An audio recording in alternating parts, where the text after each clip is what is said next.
Во рамки на тековните активности поврзани со уличното светлување кои ги реализираат нашите општински служби, би сакал да ја информирам пред се пошироката јавност дека веќе од минатиот викенд работиме интензивно со зголемена концентрација во таа насока. Нашите тимови и стручни лица пристапија кон решавање на поголемиот дел од проблемите кои се детектирани на теренот.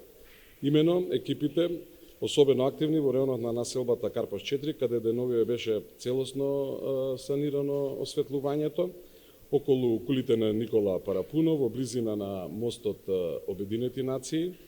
Успешно е отстранет дефектот со осветлувањето на првиот дел од улицата Волгоградска, а се интервенираше и на улиците Соле Стојчев и Желево. На таа локација стручните служби ги санираа дефектите и во третиот дел на улица Волгоградска, а во исправна состојба се доведени и светилките на улиците Невеска и Воденска. Темелно се работеше и во населбата Карпош 2, каде беа санирани дефектите на електричната мрежа на осветлување на улиците Шекспирова и Бранислав Нушич, и со истата динамика беа решени проблемите со јавното осветлување на делови од улиците Ругер Бошковиќ и Веселин Маслеш.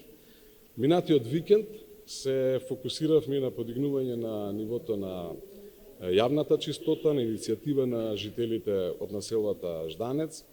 Учествувавме во заедничка еко акција за расчистување на сметот и одржување на здрава животна околина. Во меѓувреме општинските служби задолжени за одржување на хигиената исчистија поголем дел од пешачките патеки низ Карпош. Во оваа пригода сакам да ги уверам нашите карпошани дека со поефикасна организација и сериозен пристап пред се, детално ќе работиме на решавање на сите нивни проблеми. Тука сме за вас.